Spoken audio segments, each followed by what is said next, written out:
Para despertar nuestra curiosidad, Francisco Mora.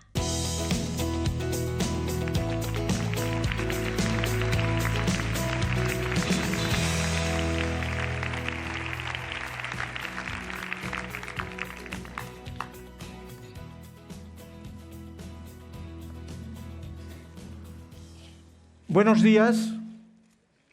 Lo primero que quiero hacer es agradecer a la Fundación A3Media por esta oportunidad de estar esta mañana aquí con todos vosotros, con todos ustedes. Y en estos minutos lo que pretendo es, en el marco de la educación, hablar sobre la emoción, sobre la curiosidad, sobre la atención y los tiempos atencionales. Puertas todas que cuando se abren comienza la maquinaria de aprender y memorizar a funcionar. Y si eso se clasifica bien, es cuando se alcanza el conocimiento. Señores, estamos entrando en una nueva cultura. Una nueva cultura que tiene como engranaje fundamental la convergencia entre ciencias y humanidades. Estamos creando una nueva cultura, ya no dos, sino una en donde las humanidades se entronquen, haciendo el símil del árbol, con las ciencias, y las ciencias a su vez sean y progresen en una raíz primigenia, que es la evolución biológica. Lo que somos y cómo estamos aquí es claramente producto del proceso de la evolución biológica, que es azar y determinantes. Fundamentar eso es poder llegar a entender lo que somos y lo que hacemos en este mundo. Y para eso, fundamentalmente, lo que vamos a utilizar, lo que queremos utilizar, es el pensamiento crítico, el pensamiento analítico, el pensamiento creativo, aparcando el pensamiento mágico. Esta nueva cultura tiene y se fundamenta en tres aserciones, yo creo hoy, muy bien aceptadas. Una, la que entendemos ya, que el ser humano, lo que es su sentimiento, las creencias, lo que piensa, lo que hace, es el producto del funcionamiento de su cerebro. Pero no solo de su cerebro, como ustedes podrán leer en casi todas las revistas y medios. No. El cerebro funciona si está en interacción con el resto de los órganos del cuerpo. Porque el hígado, porque el músculo, porque el estómago, el intestino en general, liberan sustancias que entran al cerebro y modulan su funcionamiento, creando así un cuerpo, una unidad que se transforma en persona cuando ese ser humano, que es gregario, que es social, interactúa con el mundo que le rodea, el mundo de su cultura. Es entonces cuando es la persona. Es la persona la que piensa, la que siente, no el cerebro solo.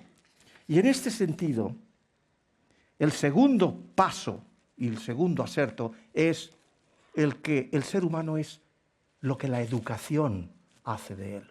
Principio básico, hoy solamente afincado gracias precisamente a las ciencias, a la genética y a las neurociencias. Somos lo que la educación hace de nosotros, transmitida a través de palabra tras palabra en la cultura.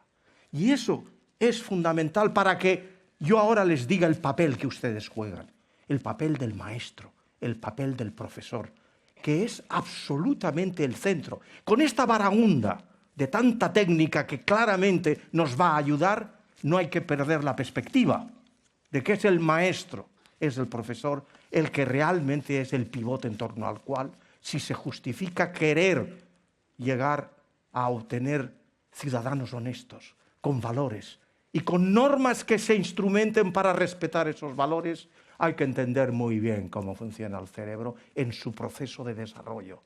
Anclar en los primeros años lo que realmente significa transformar lo que acabo de decir en física y en química. Y entonces es cuando no se olvida. Entonces es cuando realmente el honesto es honesto, porque es algo imprinting en el cerebro que de alguna manera persiste. Llegar a ese punto yo creo que es importante. Por eso lo del maestro. Y por eso cuando digo que el maestro tiene que tener la equivalencia en la formación de un abogado o un médico, porque la trascendencia que eso tiene es enorme para la sociedad que queramos tener y queramos vivir en ella.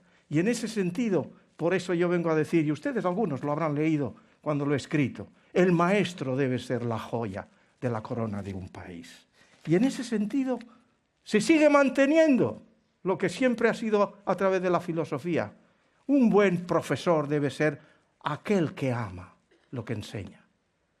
Un buen profesor tiene que ser aquel que conoce en profundidad lo que enseña. Y un buen profesor tiene que ser aquel capaz de abrir los ojos de los que aprenden. Amar, conocer, curiosidad, esos son los tres pivotes o uno de los muchos, o de los tres de los muchos que sustentan lo que conocemos como la emoción. Señores, la emoción es la energía que mueve el mundo. El mundo, por supuesto, vivo. La emoción es ese motor que todos llevamos dentro y que nos hace espontáneamente interaccionar con todo lo que nos rodea, sobre todo con los demás, ya lo he dicho. No hay ser humano sin otros seres humanos. Eso es trascendente conocerlo. Pues eso lo lleva a la emoción, que es además la reacción con la que nosotros, ante estímulos determinados o procedentes de nuestra propia memoria, hacemos ese tipo de interacción. Fíjense, la evolución nació hace 200 millones de años con los mamíferos, y nosotros somos mamíferos. Pero es que un trabajo muy reciente en la revista más prestigiosa del mundo ha podido trazar las raíces primigenias de esa emoción hasta en los invertebrados que no tienen cerebro, sino ganglios neuronales, y eso quiere decir volverse atrás casi 450 millones de años. Y eso está en nosotros y predomina en nosotros. Nosotros como seres humanos fundamentalmente somos seres emocionales y después un poquito racionales. Y eso es una realidad que tendremos que aceptar si queremos meternos bien en lo que significa la educación. Y efectivamente, entender la emoción significa entender que son todo lo que hablemos de emoción, procesos inconscientes, procesos en los que actuamos con la rapidez del rayo para poder cumplir con el código sagrado de nuestro cerebro, que es el de mantenerte vivo. Muérete y se acabó la historia. Ese es el fundamento. Son procesos inconscientes, porque si delante de un león tú piensas la maniobra que vas a tomar, la conciencia toma tanto tiempo que te han comido antes de que llegues a la solución. Por eso son mecanismos inconscientes. Pero en el ser humano las cosas van más lejos. En el ser humano realmente lo que hay es, lo que podríamos sintetizar es que no hay razón sin emoción. No hay pensamiento sin el fuego emocional que lo alimente. Quiere decir que casi todas las funciones de nuestro enorme cerebro de 1.500 gramos se sustenta sobre ese fuego que alimenta todas o casi todas sus funciones. Miren, déjenme que les desafíe y a lo mejor algún día podamos discutir sobre ello. Sin emoción no hay pensamientos bien ensamblados y coherentes. Sin emoción no hay decisiones acertadas. Sin emoción no hay realmente el proceso mediante el cual el aprendizaje ancla bien en la memoria. ¿Quién me contradeciría aquí a mí si les digo que lo que mejor conocemos y recordamos en este mundo que hemos memorizado es aquellos eventos que han tenido claramente un significado profundo, emocional? De ahí todo lo que estoy diciendo, pero es que además no hay sentimientos sin emoción. Lo más característico, lo más definitorio del ser humano son sus sentimientos. cuando alguien, un bastardo, hace las cosas que pueda hacer y que claramente tiene que ver con problemas de su propio cerebro, sin duda alguna lo que estamos diciendo es que es inhumano. No tiene sentimientos. Y los sentimientos son precisamente el conocimiento, el saber, la conciencia de una emoción que es inconsciente. Nosotros somos conscientes. Entre un ratoncito, un elefante, un delfín y yo mismo, ante un depredador o alguien que me ataque, vamos a reaccionar igual. O luchamos, o huimos, o nos escondemos y agazapamos para ver si no nos puede ver. Siempre la salvaguarda de la supervivencia. Pero entre todos que se nos puede estampillar con aquello de miedo, solo yo sé de mi miedo, soy consciente de él. Los animales no. Trabajan por mecanismos inconscientes. Nosotros trabajamos por mecanismos conscientes. Y los sentimientos, yo me atrevería a decir aquí, delante de todos, y si fuese una audiencia de neurocientíficos también, que realmente los sentimientos son solo humanos, por lo menos los sentimientos en plenitud. Se habla de los chimpancés, pero sin duda alguna, entre un saco de bananas y el David de Miguel Ángel, no tengan ustedes duda hacia dónde va a ir con su sentimiento el chimpancé. Eso es muy claro. Y es precisamente el sentimiento lo que nos hace, además de lo que he dicho, lo más grande que tenemos. Porque con el sentimiento el ser humano crea lo que el mundo no tiene. El mundo carece de belleza y hay mucha gente que un vivir más allá de comer, beber o copular, que es el placer máximo, encuentra el sentido a su vida, a disfrutar de la belleza que crea su propio cerebro, porque eso no existe fuera. Y esa belleza es lo grande, lo que te embarga, o por lo menos algunos, cuando por ejemplo escuchas en un gran arco de sinfonía la coral de la 9ª Sinfonía de Beethoven, o quizá la contemplación en la academia del propio David de Miguel Ángel que acabo de mencionar. Pues esto es fundamentalmente lo que sostiene ese proceso milenario, millonario en años, que es la emoción y que persiste en nosotros. Nada en la evolución biológica persiste como no tenga una utilidad importante. La naturaleza no gasta ni un gramo de energía si aquello no es útil para esa ley sagrada de mantenerte vivo. Pues bien, frente a eso, o junto con eso, la curiosidad. ¿Qué es la curiosidad? ¿Qué es la curiosidad sino un chispazo emocional? Por eso arranca de la emoción. La curiosidad es simplemente que apareciese aquí delante de todos ustedes una jirafa. Yo estoy convencido, evidentemente, que aun diciendo yo seguro que algunos de ustedes me presta atención, ninguno me prestaría atención si aparece la jirafa. Porque eso es interesante, rompe la monotonía, es nuevo, es diferente. Y es lo que te alerta para que sepamos que en el cerebro la curiosidad está unida al proceso atencional. Automáticamente prestas atención, no necesitarías que nadie te dijera, hombre, no mires a Mora, miras a la jirafa, eso no hace falta. Es automático. Eso es lo que necesitamos hacer en la clase. Convertirnos todos los docentes en jirafas. A partir de cuando, ya lo dije en su momento, hace ya algunos años, ya no se le puede decir a Pedrito en la clase, Pedrito, presta atención, hombre, que no me prestas atención. Y te vuelves y Pedrito sigue sin prestarte atención. No seas berzas, profesor. A Pedrito no se le puede ya pedir ni a nadie que preste atención de esa manera. Es estéril, es inútil.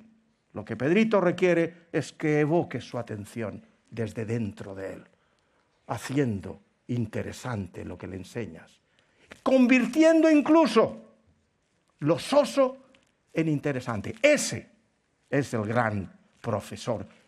y que todos los que nos dedicamos a la docencia nos podemos convertir en él si con fe te dedicas a pensar que eso es posible.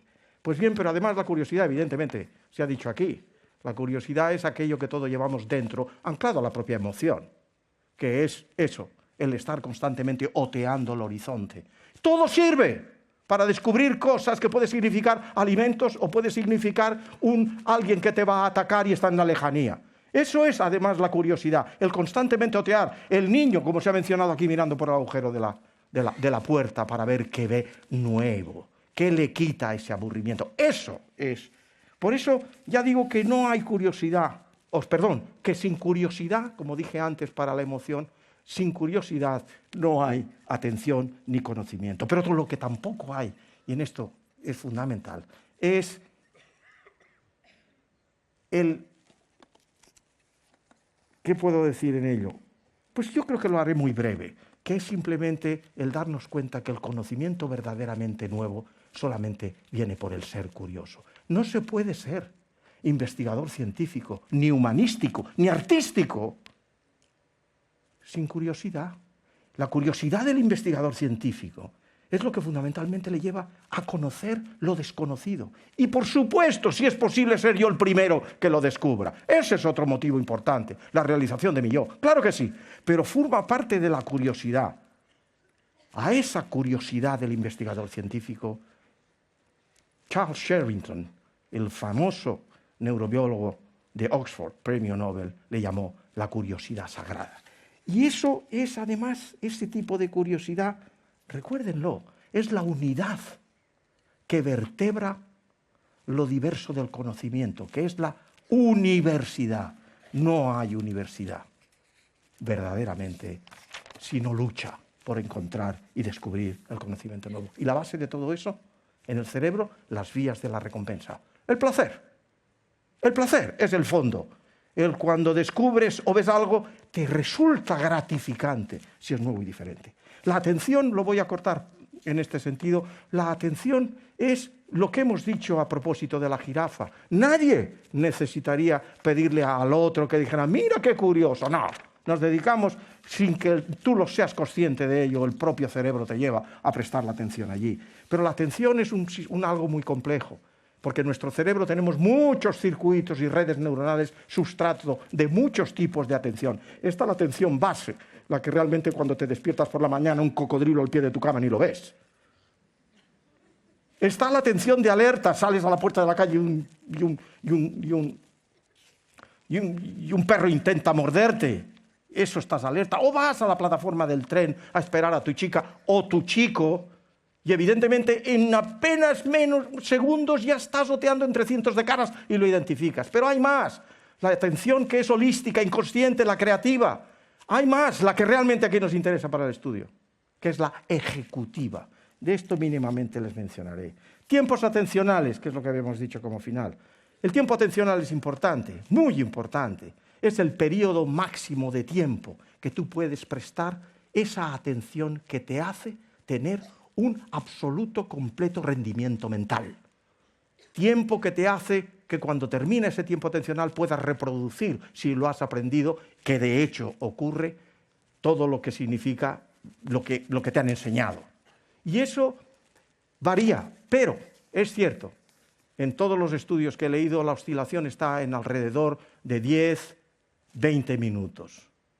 Aquí es un punto importante. ¿Por qué? Porque depende de muchísimos factores. Depende de la edad, depende del entrenamiento, depende de lo curioso del tema, depende del profesor, de ser capaz de hacer curioso lo que enseña.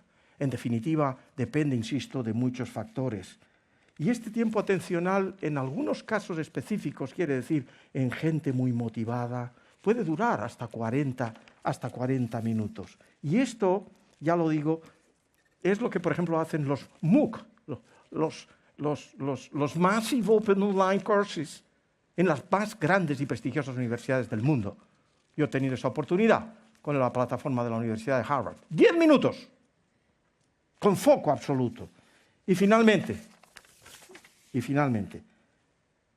Tenemos que estar muy atentos a los mitos, tenemos que estar muy atentos a las falsas verdades, tenemos que estar muy atentos en este camino de aprendizaje, de aprender, memorizar y adquirir conocimiento, porque solamente en el tema atencional, y esto sí es un minuto, niños que navegan de 5, 6, 7 años, porque papá y mamá trabajan, porque quedan solos y con el ordenador navegan constantemente 2, 3 horas, pueden tener problemas a la hora de la que he llamado atención ejecutiva que requiere el estudio.